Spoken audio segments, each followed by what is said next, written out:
Hey everyone, John Raitt back with another episode of Design and Invest. This is a Flashback Friday. This property here we did a few years ago. This is up in the Hollywood Hills, Skyline Drive. This was an old 50s style ranch home that was never renovated, never touched. It was, basically a down to the studs renovation. We sold this, I believe, in the $2 millions. I have to, I'll put the pictures of the afters and the stats and stuff on it. But if you look at the outside, we did a stainless steel garage door, smooth stucco. The fascia board, it looks like it needs some updating. We're revisiting it right now, so sometimes that happens. But the landscape turned out really nice. You'll see some before and afters. The succulents are amazingly matured and they look great. We did a sort of contrast with two different stucco colors here. I like to do that sometimes for planters because planters, when they get wet, they'll change colors if it's too light. It'll start just getting like a real funky color, and you'll see streaks and mud. If the dirt hits, at the bottom where the DG is, it'll splash up, and over time it'll just look really nasty. So I like to darken up the planter boxes on a lot of the properties that I do. If you look over here, the mailbox was a really crazy structure before, so I just boxed it in, cladded it with wood, put a metal garage door there, addresses, we did a little artsy thing there, and I think it came out really nice. I'm going to take you on the inside. You'll see the videos, you'll see everything. This house is a 3-bedroom, 2.5 bath. It sold for $2.5 million just over 3 years ago. To jump right in, we took it down to studs, really opened up the floor plan. If you see, the original floor plan was broken up in like 8 different places. It has all these little arched entryways from the dining over to the back living to the main living area. So what I did was I did a floor plan where I reorganized the living room, the old living room, into the master bedroom, master suite, and gave part of it to the living room of the new plan. When we put the drywall back, we did floating walls. It's really not easy to do, but I like to do it with these modern homes. Basically what it is, it's like an inverted baseboard. There's a metal trim, like an L molding that the drywall sits on top. So it's really difficult to do.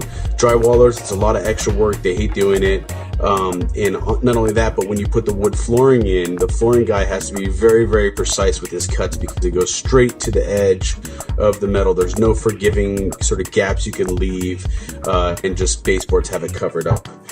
We also did caseless door jambs on a flat paneled doors, solid core doors, and built out a huge deck out the back. It didn't really have much yard, and so we extended it past the footprint that was there before. And what that does is it really takes advantage of the view and adds extra living space to the home. We did cable wires and wood railings. All the interior doors are Fleetwood and windows with an awesome gigantic pocket slider that collapses into the wall off of the living area. We did linear diffuser air ducts, and at the time they were readily available like they are now. I use them all the time. We had to make these ones custom. Our AC guy hooked us up with that. We did a custom pivot door, a huge custom pivot door with a custom front gate with electronic strike. And the interior floors are white oak engineered floors.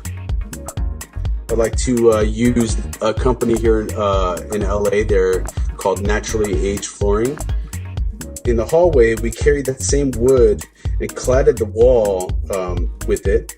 Came out really nice. We trimmed off the edges with Schluter so you don't see the edges of the wood because the hardwood floors, it would look terrible if you had the edges exposed.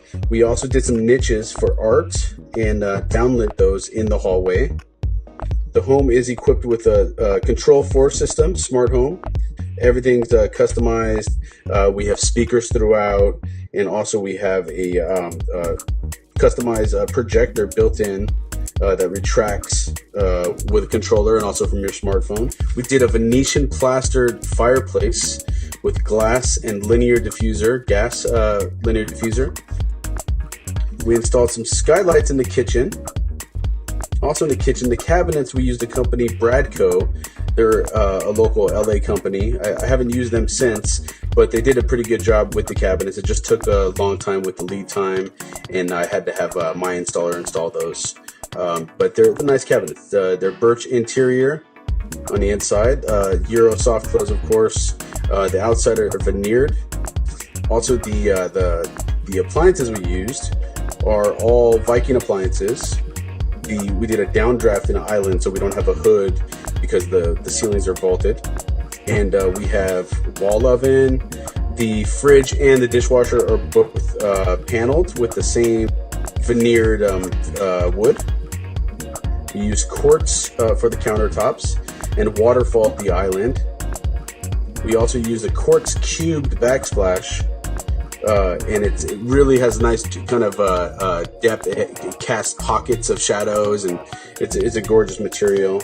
We have an awesome wet bar that we built in that has a wine fridge and great for entertaining and parties. We did a tub shower combo, and we did a Euro splash panel. I like using these a lot, and what they do are they just block the water from coming outside while you're taking a shower, but keep it minimalist, and it has a hinge so you can open and close it to access the valves to adjust the temperature. Also, the shower surround, we did a gray glass tile, subway tiles, but we installed these on the vertical instead of the horizontal. We used white grout, so it has a nice contrast. The powder room, we used a really cool top mount vessel sink, wall mounted faucet, very tricky, and I've never attempted this before this property. It's off of the wall, of course, I've done that plenty of times, but this one we did glass. So the fixture literally has to mount right on the glass. So it was pretty tricky. We broke actually one of the glasses on the first try, but ended up nailing it. Came out very beautiful, turned a lot of attention, and we carried that same thing into the master bath too. So in the master bath, this is the creme de la creme. We really brought it on the master bath. We did a floating tub in the middle, a soaker tub, egg tub. We did bifold. I don't know if these ones were Fleetwood. I think we might have used Milgard for these ones, but so that way it gives the inside and out. You just feel everything as you're walking through it, and you catch the view, and it's just absolutely gorgeous. We did the tub filler for the tub from the ceiling, so that was something pretty tricked out that I hadn't done before. That was a lot of fun. We did a curbless shower, really beautiful, full-length glass shower. So curbless shower floor that goes straight into a tile-in drain, linear drain. And we did, I think it was a three-way diverter. We had the rain shower head, the one off the wall, some, body sprayers, the whole shebang. It was really beautiful. And for the master vanity, we did the same treatment as the powder room, where the valves come off of the wall, straight from the glass. And also these lights come straight off of the straight off of the glass as well. So it just reads super clean, super beautiful. It's a floating vanity, and the flooring material that we used in this space is an epoxied concrete mixture. Came out gorgeous. We ended up sort of whitewashing it. It got a lot of attention. I've used it tons of times since. I use it at my own house, actually.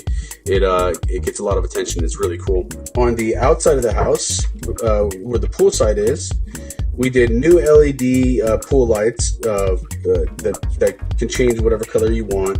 We retiled the top. Just acid washed the plaster. It was in decent shape, so we didn't have to replaster it. And the front landscaping, matured so beautifully. You'll see the befores, and then you see the afters. there's just a huge transformation in the thought process. You can see how it was supposed to look when it matured. Unfortunately, you don't get that bang, you know, when you first plant a lot of succulents, because it takes some time for them to grow, especially the cactus and you know, a lot of these plants, it takes years.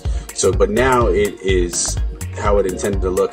I would like the festuca at the bottom to be a little more filled in. It doesn't look like it's getting enough water. Also, those things are a little temperamental. They die sometimes. You have to replenish those. But if that were sort of that undulating line, if it were kept nice and filled in, it would be the capper. The staging on this property, this was three and a half years ago. I was equipped, but not so much at the time. I was really scaling and growing my company. So I reached out to Meredith Bear and my connections over there to have this property staged by them. They're the big dogs, and this property, $2.5 million, was probably the biggest property I had done at the time, or would have staged. Now I could take this down in my sleep; it wouldn't be a problem. But I chose to go with them on this house for the staging, and they did a fantastic job.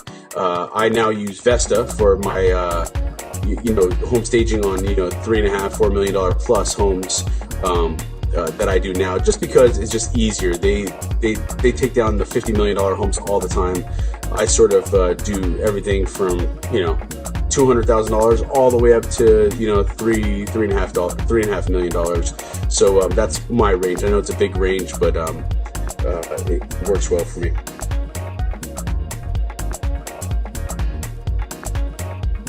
All right. Remember, design, invest, and repeat.